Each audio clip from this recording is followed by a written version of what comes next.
Along the sun-drenched, salt-laced shores of Miami Beach, where the air hangs thick and heavy with humidity, stands a monument to forgotten grandeur.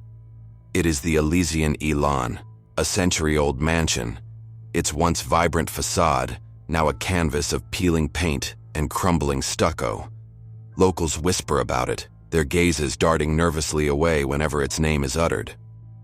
They call it the Siren's Song, a place where the rhythmic crash of ocean waves seems to mingle with something far more sinister. It is a legend woven into the very fabric of the city, a chilling tale of beauty and despair. The house itself seems to breathe, a living entity steeped in a dark history.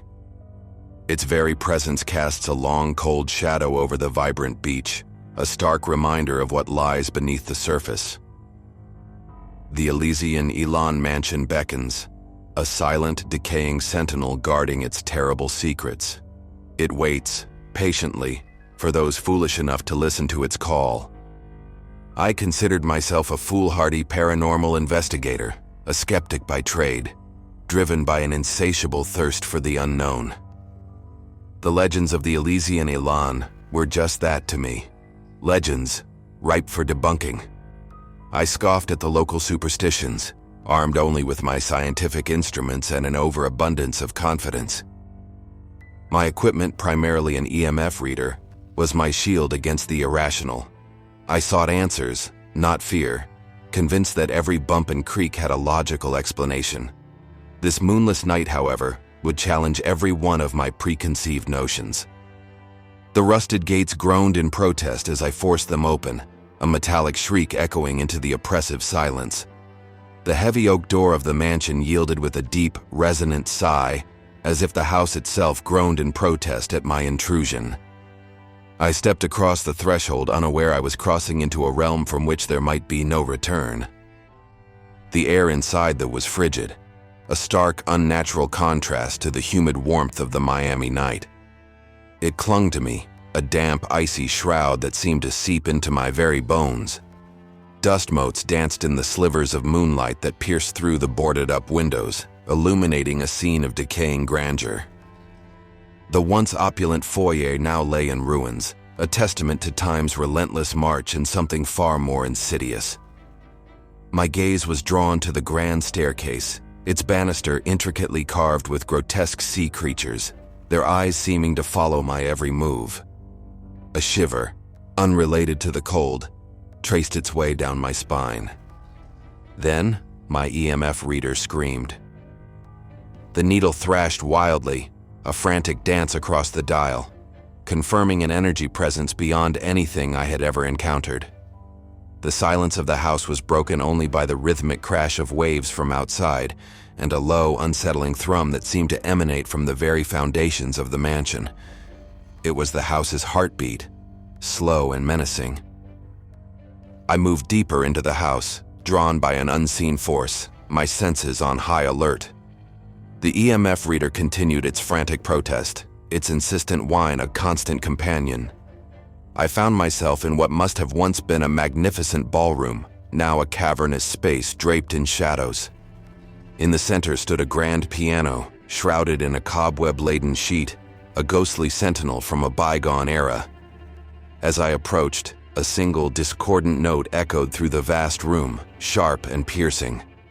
It was a sound that seemed to tear at the fabric of the silence, a chilling invitation. Then a sensation of icy dread washed over me. A cold hand, impossibly cold, brushed against my cheek, leaving a trail of goosebumps in its wake. The temperature in the room plummeted further, the air growing thick and heavy, pressing down on me.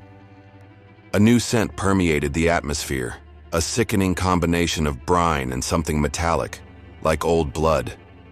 The house was alive, and it was making its presence known. Every instinct screamed at me to flee, but a morbid curiosity, a terrible fascination held me captive. The oppressive weight of the house seemed to guide me, pulling me inexorably towards the upper floors. The master bedroom, I realized, was the epicenter of this chilling energy. The presence here was overwhelming, a suffocating blanket of dread that stole the air from my lungs. My breath hitched in my throat as I caught a fleeting glimpse in a tarnished, ornate mirror. For a split second, she was there. A pale, gaunt woman, her eyes hollow and vacant, stared back at me from the depths of the glass. She wore a tattered white gown, clinging to her emaciated form, and her hair, long and dark, seemed to writhe like seaweed. Her lips moved, forming a silent, undecipherable word that clawed at the edges of my sanity. It was a whisper from the abyss, a sound meant only for me. The image vanished as quickly as it appeared, leaving behind only the reflection of my own terrified face. But the impression remained, burned into my mind, a chilling testament to the spectral inhabitant of the Elysian Elan mansion. I knew then that I was no longer alone. The house began to shift around me, a living, breathing entity intent on my demise. The walls seemed to breathe, expanding and contracting, while the floorboards groaned under an unseen weight. The very structure of the mansion twisted, disorienting me. Outside, the ocean's roar intensified, no longer the rhythmic crash of waves, but a chorus of mournful wails, echoing the house's growing hunger. The spectral hand, the one I had seen in the mirror, reached out from the glass, its fingers impossibly long and skeletal. Panic seized me, a primal, overwhelming urge to escape. I stumbled, desperate to find a way out, but the house had become a labyrinth. Doors slammed shut behind me, their resounding thuds sealing my fate.